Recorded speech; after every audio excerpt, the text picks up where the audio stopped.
Hi welcome to Eiffel education. നമ്മുടെ ഇന്നത്തെ ഈ ഒരു സെഷനിൽ നമ്മൾ ഡിസ്കസ് ചെയ്യാൻ വേണ്ടി ഉദ്ദേശിക്കുന്നത് ഓപ്പറേറ്റിംഗ് സിസ്റ്റം കൺസെപ്റ്റിൽ വരുന്ന ഒരു ടോപ്പിക്കാണ് CPU ഷെഡ്യൂളിംഗ്. ഓൾറെഡി നമ്മൾ CPU ഷെഡ്യൂളിങ്ങിൻ്റെ ഒരു സെഷൻ ചെയ്തിട്ടുണ്ടായിരുന്നു. അത് വാച്ച് ചെയ്തിട്ടില്ല എന്നുണ്ടെങ്കിൽ യൂട്യൂബിൽ വീഡിയോ അവൈലബിൾ ആയിരിക്കും. ജസ്റ്റ് എടുത്തിട്ട് വാച്ച് ചെയ്യാൻ വേണ്ടിയിട്ട് നോക്കുക കേട്ടോ. ഓക്കെ, നമുക്ക് സ്റ്റാർട്ട് ചെയ്യാം. മെയിനായിട്ടും എന്താണ് CPU ഷെഡ്യൂളിംഗ് എന്നതുകൊണ്ട് ഉദ്ദേശിക്കുന്നത്? ഇപ്പോൾ സപ്പോസ് നമ്മൾ മുന്നിൽ ഒരുപാട് പ്രോസസ്സ്, ഒരു സിസ്റ്റത്തിൽ ഒരുപാട് പ്രോസസ്സ് അറ്റ് എ ടൈമിൽ റെഡി ക്യൂലോട്ട് വന്ന് നിൽക്കുകയാണ്. അപ്പം ഇതിൽ ഏത് പ്രോസസ്സിനെയാണ് CPU ഫസ്റ്റ് കൺസിഡർ ചെയ്യേണ്ടത് എന്നതിന് വേണ്ടിയിട്ടാണ് CPU ഷെഡ്യൂളിംഗ് അൽഗോറിതംസ് മെയിനായിട്ടും യൂസ് ചെയ്യുന്നത്. ഓക്കെ, നോക്കുക, CPU scheduling is a process used by the operating system to decide which task or process get to use the CPU at a particular time. Okay, അപ്പോൾ മെയിനായിട്ടും ഇതിൻ്റെ purpose എന്ന് പറയുന്നത് രണ്ട് പേർപ്പസാണ് മെയിനായിട്ടും വരുന്നത്.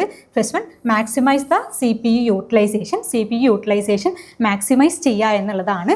സെക്കൻഡ് പേർപ്പസ് എന്ന് പറയുന്നത് minimise the response and waiting time of the process. ഒരു പ്രോസസ്സിൻ്റെ വെയിറ്റിംഗ് ടൈമും റെസ്പോൺസ് ടൈമും മിനിമൈസ് ചെയ്യുക എന്നതാണ് മറ്റൊരു ഇതിൻ്റെ പേർപ്പസ് എന്ന് പറയുന്നത്. ഓക്കെ, നമ്മൾ ഇന്ന് നോക്കുന്നത് ഒരുപാട് CPU ഷെഡ്യൂളിംഗ് അൽഗോറിതംസ് വരുന്നുണ്ട്. അതിൽ തന്നെ ഇമ്പോർട്ടൻ്റ് ആയിട്ടുള്ള ഒരു CPU ഷെഡ്യൂളിംഗ് അൽഗോറിതമാണ് നമ്മളിന്ന് നോക്കാൻ പോകുന്നത്, റൗണ്ട് റോബിൻ ഷെഡ്യൂളിംഗ്. ഓക്കെ,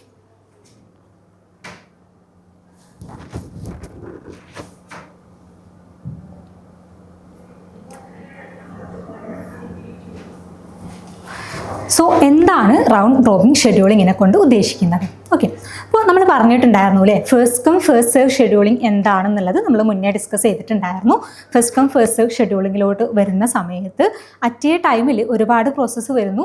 അതിൽ വരുന്നതിൻ്റെ ഫസ്റ്റ് വന്നത് ആരാണോ അവരെ ആയിരിക്കും first come first serve scheduling അൽഗോറിതത്തിൽ CPU ഫസ്റ്റ് കൺസിഡർ ചെയ്യുന്നുണ്ടാവുക. ഓക്കെ, ഇതിൻ്റെ ഒരു മോഡിഫൈഡ് വേർഷനാണ് റൗണ്ട് റോബിൻ ഷെഡ്യൂളിംഗ് എന്നതുകൊണ്ട് ഉദ്ദേശിക്കുന്നത്. ഓക്കെ, അപ്പോൾ ഈ ഒരു റൗണ്ട് റോബിൻ ഷെഡ്യൂളിങ്ങിലോട്ട് വരുന്ന സമയത്ത് ഫസ്റ്റ് കം ഫസ്റ്റ് സെർവ് പോലെ തന്നെയാണ്, പക്ഷേ ഇതിൽ എന്തുണ്ട്, ഒരു ഫിക്സഡ് ടൈം സ്ലൈസ് അതിൽ അലോട്ട് ചെയ്ത് കൊടുക്കുന്നുണ്ട്. ഓക്കെ, അപ്പോൾ ഇവിടെ വരുന്ന സമയത്ത് നോക്കുക, റൗണ്ട് റോബിൻ ഷെഡ്യൂളിംഗ് എന്ന് പറഞ്ഞാൽ it's a used to share CPU time among multiple പ്രോസസ്സിൻ്റെ ഇടയിലേക്ക് CPUവിനെ നമ്മൾ ഷെയർ ചെയ്യുകയാണ് ചെയ്യുന്നത്. അറ്റ് എ ടൈം പല പ്രോസസ്സിനും CPU ഷെയർ ചെയ്യുകയാണ് ചെയ്യുന്നുണ്ടാവുക.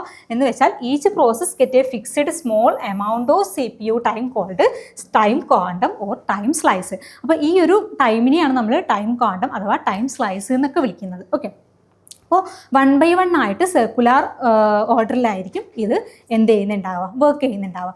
ഇതിൻ്റെ ഒരു വർക്കിംഗ് നമുക്ക് നോക്കാം. അതിനു മുന്നേ ഇതെന്താണ് നമ്മൾ പറഞ്ഞിട്ടുണ്ടായിരുന്ന preemptive and non preemptive scheduling algorithms ഉണ്ട്. അതിൽ പ്രിയംറ്റീവ് ഷെഡ്യൂളിംഗ് അൽഗോറിതത്തിലാണ് റൗണ്ട് റോബിൻ ഷെഡ്യൂളിംഗ് വരുന്നത് എന്നുള്ളത് ജസ്റ്റ് ഒന്ന് നോട്ട് ചെയ്ത് വെക്കുക കേട്ടോ. Okay,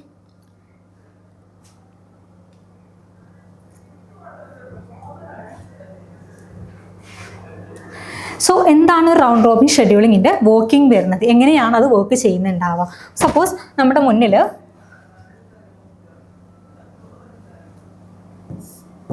P1, P2, P3 3 process ഉണ്ടെന്ന് വിചാരിക്കുക. ഓക്കെ, അപ്പോൾ ഇതിൽ P1ൻ്റെ ബേഴ്സ്റ്റ് ടൈം, ഓക്കെ, P1ൻ്റെ ബേഴ്സ്റ്റ് ടൈം എന്ന് പറയുന്നത് 5 ആണ്. P2ൻ്റെ ബേഴ്സ്റ്റ് ടൈം 3 ആണ്. P3ൻ്റെ ബേഴ്സ്റ്റ് ടൈം എന്ന് പറയുന്നത് 4 ആണെന്ന് വിചാരിക്കുക. ഓക്കെ, അപ്പോൾ ഇതെങ്ങനെയായിരിക്കും വർക്ക് ചെയ്യുന്നുണ്ടാവുക? അപ്പോൾ ഇതിൽ റൗണ്ട് റോബിൻ ഷെഡ്യൂളിംഗ് പറയുന്ന സമയത്ത് നമ്മൾ നോട്ട് ചെയ്യേണ്ടത് ഇതിലൊരു ടൈം ക്വാണ്ടം ഉണ്ടായിരിക്കും അല്ലേ. അപ്പോൾ ആ ഒരു ടൈം എന്ന് പറയുന്നത് നമുക്ക് തന്നിട്ടുള്ളത് 2 ആണെന്ന് അസ്യൂം ചെയ്യാം. അങ്ങനെയാണെങ്കിൽ ഈ ഒരു ഷെഡ്യൂളിങ്ങിലോട്ട് വരുന്ന സമയത്ത് ഫസ്റ്റ് വന്നിട്ടുള്ള പ്രോസസ്സ് ആരാണ്? P1 ആണ്. നമ്മുടെ റെഡി ക്യൂയിൽ ഇപ്പം ആരൊക്കെയുണ്ട്? P1ഉം P2ഉം P3 ഉണ്ട്. അപ്പോൾ ഇത് 3 ഉണ്ടെന്നുണ്ടെങ്കിൽ ഫസ്റ്റ് നമ്മൾ എന്തായിരിക്കും ചെയ്യുന്നുണ്ടാവുക? P1ന് CPUവിനെ ഫസ്റ്റ് അലോട്ട് ചെയ്ത് കൊടുക്കും. ഓക്കെ, അപ്പോൾ P1ന് ടൈം അലോട്ട് ചെയ്ത് കൊടുക്കുന്ന സമയത്ത് P1 എത്ര സെക്കൻഡാണ് ഇത് വർക്ക് ചെയ്യുന്നുണ്ടാവുക? ടൈം ക്വാണ്ടം എന്ന് പറയുന്നത് 2 യൂണിറ്റ് ആണ്. P1 2 യൂണിറ്റ് എക്സിക്യൂട്ട് ചെയ്യും. ഓക്കെ, P1 2 യൂണിറ്റ് എക്സിക്യൂട്ട് ചെയ്യും. P1 2 യൂണിറ്റ് എക്സിക്യൂട്ട് ചെയ്ത് കഴിഞ്ഞാൽ ബാക്കി P1 എത്ര യൂണിറ്റ് ഇനി എക്സിക്യൂട്ട് ചെയ്യാൻ വരുന്നുണ്ട്? റിമൈനിങ് എന്ന് പറയുന്നത് 3 യൂണിറ്റ് ആയിരിക്കും. ഓക്കെ, ടോട്ടൽ 5 ആണ്. 2 യൂണിറ്റ് എക്സിക്യൂട്ട് ചെയ്ത് കഴിഞ്ഞാൽ P1ന് ഇനി 3 യൂണിറ്റ് കൂടി എക്സിക്യൂട്ട് ചെയ്യാനായിട്ട് വരുന്നുണ്ടാവും. അപ്പം നമ്മൾ ഈ ഒരു 2 യൂണിറ്റ് കഴിഞ്ഞ് കഴിഞ്ഞാൽ CPU എന്ത് ചെയ്യും? P2ന് ഈ ഒരു CPUവിനെ അലോട്ട് ചെയ്യും, P1നെ ഇൻട്രപ്റ്റ് ചെയ്യും. അപ്പോൾ P1 എന്ത് ചെയ്യും? റെഡി ക്യൂവിൻ്റെ എൻഡിലോട്ട് പോകും. ഓക്കെ, അപ്പോൾ നമ്മുടെ P1, P2, P3 എന്നുള്ള പ്രോസസ്സ് നോക്കുന്ന സമയത്ത് P1 പാർഷ്യലി എന്ത് ചെയ്തിട്ടുണ്ട്? കംപ്ലീറ്റ് ചെയ്തിട്ടുണ്ട്. ഇപ്പം നമ്മുടെ CPUവിൽ അലോട്ട് ചെയ്ത് കിട്ടിയിട്ടുള്ളത് P2 ആണ്. P2ൻ്റെ ബേസ് ടൈം എന്ന് പറയുന്നത് 3 ആണ്. സോ P2 എക്സിക്യൂട്ട് ചെയ്യും. P2 2 യൂണിറ്റ് ആണ് എക്സിക്യൂട്ട് ചെയ്യുന്നുണ്ടാവുക. ടൈം കോണ്ടന്റ് 2 ആകുന്ന സമയത്ത് P2 2 യൂണിറ്റ് ആണ് എക്സിക്യൂട്ട് ചെയ്യുന്നത്. ബാക്കി എത്രയുണ്ട്? 1 യൂണിറ്റ് ഉണ്ട്. ഓക്കെ, സോ P2 എന്ത് ചെയ്യുന്നുണ്ടാവും? റെഡി ക്യൂവിൻ്റെ എൻഡിലോട്ട് പോകും. ഓക്കെ, ദെൻ നമ്മൾ ആരെയാണ് കൺസിഡർ ചെയ്യുന്നുണ്ടാവുക? P3 വരുന്ന സമയത്ത് P3ൻ്റെ ബേസ് ടൈം 4 ആണ്. അപ്പോൾ P3 എന്ത് ചെയ്യും? 2 യൂണിറ്റ് P3 എക്സിക്യൂട്ട് ചെയ്യും. റിമൈനിങ് എത്രയുണ്ട്? 2 ഉണ്ട്. ഓക്കെ, റിമൈനിങ് 2 ഉണ്ട്. ദെൻ P3നെ നമ്മൾ എന്ത് ചെയ്യുന്നുണ്ടാവും? 2 യൂണിറ്റ് എക്സിക്യൂട്ട് ചെയ്ത് കഴിഞ്ഞാൽ അത് ഇൻട്രപ്റ്റ് ചെയ്തിട്ട് P3 റെഡി ക്യൂവിൻ്റെ എൻഡിലോട്ട് പോകും. ഇനി നമ്മുടെ P1, P2, P3 partially execute ചെയ്തു. ദെൻ ഇനി ആരാണ് ബാക്കിയുള്ളത്? ഇവിടെ P1 അല്ലേ? അപ്പോൾ ഈ ഒരു P1 ബാക്കിയുള്ള 3 യൂണിറ്റ് എക്സിക്യൂട്ട് ചെയ്യാൻ വേണ്ടി നോക്കുന്ന സമയത്ത് 2 യൂണിറ്റ് എക്സിക്യൂട്ട് ചെയ്ത് കഴിഞ്ഞാൽ P1 2 യൂണിറ്റ് എക്സിക്യൂട്ട് ചെയ്ത് കഴിഞ്ഞാൽ ബാക്കി 1 ഉണ്ട്. അത് വീണ്ടും ഈ ഒരു റെഡി ക്യൂവിൻ്റെ എൻഡിലോട്ട് പോകും. ഇതുപോലെ ഒരു സർക്കുലാർ മാനറിലായിരിക്കും CPU ഈ ഒരു റൗണ്ട് റോബിൻ ഷെഡ്യൂളിങ്ങിൽ അലോട്ട് ചെയ്യപ്പെടുന്നുണ്ടാവുക. ഓക്കെ, സോ നമുക്കിതിൽ നിന്ന് വന്നിട്ടുള്ള ഒരു ക്വസ്റ്റ്യൻ നോക്കാം.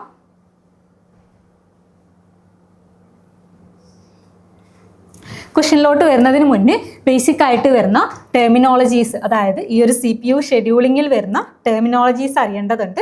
ഫസ്റ്റ് വൺ എന്ന് പറയുന്നത് അറൈവൽ ടൈം ആണ്. ഇത് ഓരോ പ്രോസസ്സും വന്നിട്ടുള്ള ടൈം ഏതാണോ അതാണ് അതിൻ്റെ അറൈവൽ ടൈം എന്ന് പറയുന്നത്. Then next one completion time, ഒരു പ്രോസസ്സ് കംപ്ലീറ്റ് ചെയ്തിട്ടുള്ള ടൈമാണ് കംപ്ലീഷൻ ടൈം എന്ന് പറയുന്നത്.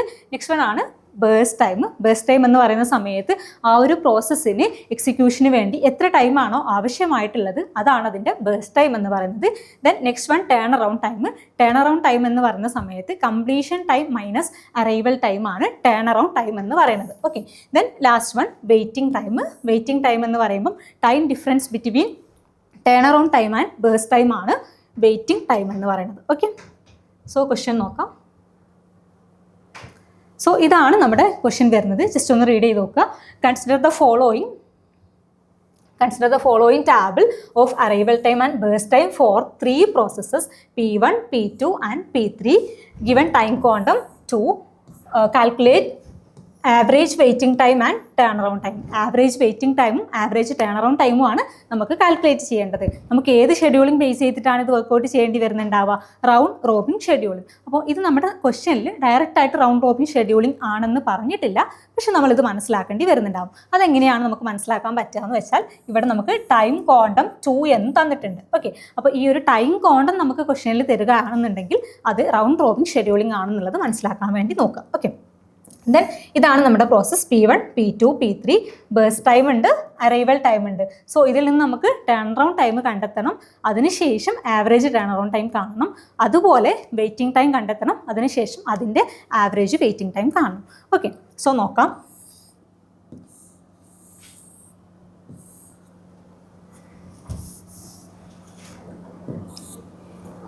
സോ ഫസ്റ്റ് വന്നിട്ടുള്ള പ്രോസസ്സാണ് P1. P1 എന്ത് ചെയ്യുന്നുണ്ടാവും? ഫസ്റ്റ് എക്സിക്യൂട്ട് ചെയ്യാൻ സ്റ്റാർട്ട് ചെയ്യും. P1 എത്ര യൂണിറ്റ് ആണ് എക്സിക്യൂട്ട് ചെയ്യേണ്ടി വരുന്നത്? 4 യൂണിറ്റ് ആണ് എക്സിക്യൂട്ട് ചെയ്യേണ്ടത്. പക്ഷേ ഇവിടെ ടൈം ക്വാണ്ടം തന്നിട്ടുള്ളത് 2 ആണ്. സോ ആദ്യം P1 എന്ത് ചെയ്യുന്നുണ്ടാവും? 0 to 2 വരെ P1 എക്സിക്യൂട്ട് ചെയ്യും. ദെൻ നെക്സ്റ്റ് പ്രോസസ്സ് എന്ന് പറയുന്നത് P2 ആണ്. P2 ആണ് നെക്സ്റ്റ് പ്രോസസ്സായിട്ട് എക്സിക്യൂട്ട് ചെയ്യുന്നുണ്ടാവുക. P2 5 യൂണിറ്റ് ആണ് എക്സിക്യൂട്ട് ചെയ്യാനുള്ളത്. ആദ്യം 2 യൂണിറ്റ് P2 എക്സിക്യൂട്ട് ചെയ്യും. ഓക്കെ, ദെൻ നെക്സ്റ്റ് പ്രോസസ് ആയിട്ട് വന്നിട്ടുള്ളത് P3 ആണ്. P3യിലോട്ട് നോക്കുന്ന സമയത്ത് 3 യൂണിറ്റ് ആണ് P3 എക്സിക്യൂട്ട് ചെയ്യേണ്ടത്. 2 യൂണിറ്റ് ആണ് നമ്മുടെ time quantum. So P3 2 unit execute ചെയ്യും. ഓക്കെ, ദെൻ വീണ്ടും നമ്മൾ സർക്കുലാർ മാനറിൽ റിപ്പീറ്റ് അടിക്കുകയാണ്. ദെൻ വീണ്ടും ആരായിരിക്കും വരുന്നുണ്ടാവുക? P1ന് ഇനി എത്ര യൂണിറ്റ് എക്സിക്യൂട്ട് ചെയ്യാൻ ബാക്കിയുണ്ട്? ടോട്ടൽ 4 ആണ്, 2 യൂണിറ്റ് ബാക്കിയുണ്ട് അല്ലേ? അപ്പോൾ ഈ ഒരു P1 ബാക്കി 2 യൂണിറ്റ് കൂടി എക്സിക്യൂട്ട് ചെയ്ത് ഇപ്പം നമ്മുടെ കംപ്ലീഷൻ ടൈം, P1ൻ്റെ കംപ്ലീഷൻ ടൈം എന്ന് പറയുന്നത് എത്രയാണ്? 8ാമത്തെ യൂണിറ്റിലായിരിക്കും P1 കംപ്ലീറ്റ് ചെയ്യുന്നുണ്ടാവുക. ഓക്കെ, ദെൻ P1ൻ്റെ കംപ്ലീഷൻ ടൈം കംപ്ലീഷൻ ടൈം എന്ന് പറയുന്നത് 8ാമത്തെ യൂണിറ്റിൽ P1 എന്ത് ചെയ്യുന്നു, കംപ്ലീറ്റ് ചെയ്യുന്നു. ദെൻ നെക്സ്റ്റ് പ്രോസസ് ആരാണ്, P2 ഓൾറെഡി 2 യൂണിറ്റ് എക്സിക്യൂട്ട് ചെയ്തിട്ടുണ്ട്. ഇവിടെ 5 ആണ്, ബാക്കി 3 ഉണ്ട്. ഇതിൽ 2 യൂണിറ്റ് P2 വീണ്ടും എക്സിക്യൂട്ട് ചെയ്യുന്നു. ദെൻ 10 വരുന്നുണ്ടാവും. ദെൻ നെക്സ്റ്റ് പ്രോസസ്സ് എന്ന് പറയുന്നത് P3 ആണ്. P3 ഇനി എക്സിക്യൂട്ട് ചെയ്യാൻ ബാക്കിയുള്ളത് 1 യൂണിറ്റ് ആണ്. സോ ആ ഒരു 1 യൂണിറ്റ് P3 എക്സിക്യൂട്ട് ചെയ്യുന്നു. സോ 11. ദെൻ നമ്മുടെ ഇപ്പോൾ ഉള്ള റെഡി ക്യൂവിൽ പെൻഡിങ്ങിലുള്ളത് P2 ആയിരിക്കും. P2 1 യൂണിറ്റ് കൂടിയാണ് എക്സിക്യൂട്ട് ചെയ്യാൻ ബാക്കി ഉണ്ടാവുക. P2 ഇവിടുന്ന് അത് കംപ്ലീറ്റ് ചെയ്യുന്നു. ഓക്കെ, സോ ഇതാണ് നമ്മുടെ ഗെയിൻ ചാർട്ട് വരുന്നുണ്ടാവുക. ഇതിൽ നിന്ന് നമുക്കിനി കംപ്ലീഷൻ ടൈം കണ്ടെത്തണം. P1ൻ്റെ കംപ്ലീഷൻ ടൈം എന്ന് പറയുന്നത്, P1 എപ്പോഴാണ് എൻഡ് ചെയ്തിട്ടുള്ളത്, ഈ ഒരു 8ാമത്തെ യൂണിറ്റിലാണ്. സോ P1ൻ്റെ കംപ്ലീഷൻ ടൈം 8 ആണ്. ദെൻ P2ൻ്റെ കംപ്ലീഷൻ ടൈം എന്ന് പറയുന്നത് എത്രയാണ്, 12 ആണ്. ഓക്കെ, ദെൻ P3ൻ്റെ കംപ്ലീഷൻ ടൈം എന്ന് പറയുന്നത് 11 ആണ്. ഓക്കെ, സോ കംപ്ലീഷൻ ടൈം കിട്ടി, അതുപോലെ അറൈവൽ ടൈം ഓൾറെഡി തന്നിട്ടുണ്ട്. അങ്ങനെയാണെങ്കിൽ നമുക്ക് എന്ത് കാൽക്കുലേറ്റ് ചെയ്യാൻ പറ്റുന്നുണ്ടാവും, ടേൺ അറൗണ്ട് ടൈം കാൽക്കുലേറ്റ് ചെയ്യാൻ പറ്റുന്നുണ്ടാവും. സോ TAT എന്ന് പറഞ്ഞാൽ എത്രയായിരിക്കും, ടേൺ അറൗണ്ട് ടൈം എന്ന് പറഞ്ഞാൽ completion time minus arrival time ആണ്. അറൈവൽ ടൈം എല്ലാ പ്രോസസ്സിനും 0 ആണ് വന്നിട്ടുള്ളത്. So completion time minus arrival time എന്ന് പറഞ്ഞ സമയത്ത് 8, 12, 11 ആയിരിക്കും നമുക്ക് കിട്ടുന്നുണ്ടാവുക. Okay, then average turn around time. Average turn around time എന്ന് പറയുമ്പോൾ എത്രയായിരിക്കും വരുന്നുണ്ടാവുക, 8 + 12 + 11/3 ആയിരിക്കും ആവറേജ് ടേൺ അറൗണ്ട് ടൈം വരുന്നുണ്ടാവുക. ഓക്കെ, ദെൻ ഇതുപോലെ തന്നെയാണ് നമ്മൾ കംപ്ലീഷൻ ടൈമും ഇതുപോലെ തന്നെയാണ് നമ്മൾ വെയിറ്റിംഗ് ടൈമും കാൽക്കുലേറ്റ് ചെയ്യുന്നത്. വെയിറ്റിംഗ് ടൈം എന്ന് പറഞ്ഞാൽ turn around time minus base time ആണ്. So turn around time 8 minus P1ൻ്റെ ബേസ് ടൈം എന്ന് പറയുന്നത് 4 ആണ്. 8 - 4 എന്ന് പറഞ്ഞാൽ 4 ആയിരിക്കും. ദെൻ സെക്കൻഡ് വൺ 12 ആണ് P2ൻ്റെ ടേൺ അറൗണ്ട് ടൈം. P2ൻ്റെ ബേസ് ടൈം എന്ന് പറയുന്നത് 5 ആണ്. 12 - 5 എന്ന് പറയുന്ന സമയത്ത് 7 ആയിരിക്കും വരുന്നുണ്ടാവുക. ദെൻ P3ൻ്റെ ടേൺ അറൗണ്ട് ടൈം 11 ആണ്. 11 - 3 ആയിരിക്കും. 11 - 3 എന്ന് പറയുന്ന സമയത്ത് 8 ആയിരിക്കും ഇതിൻ്റെ വെയിറ്റിംഗ് ടൈം വരുന്നുണ്ടാവുക. സോ ആവറേജ് വെയിറ്റിംഗ് ടൈം എന്ന് പറഞ്ഞാൽ 4 + 7 + 8/3 ആയിരിക്കും. ഓക്കെ, സോ ഇത്രയാണ് ഈ ഒരു പ്രോസസ്സ് വരുന്നുണ്ടാവുക. സോ ഇതാണ് ആവറേജ് വെയിറ്റിംഗ് ടൈം എന്ന് പറയുന്ന സമയത്ത് 10.33 ആണ് കിട്ടുന്നുണ്ടാവുക ആവറേജ് ടേൺ അറൗണ്ട് ടൈം. അതുപോലെ ആവറേജ് വെയിറ്റിംഗ് എന്ന് പറഞ്ഞാൽ 6.33 ms ആയിരിക്കും കിട്ടുന്നുണ്ടാവുക. സോ ഇതുപോലെയാണ് round robin scheduling algorithms work ചെയ്യുന്നുണ്ടാവുക. Thank U.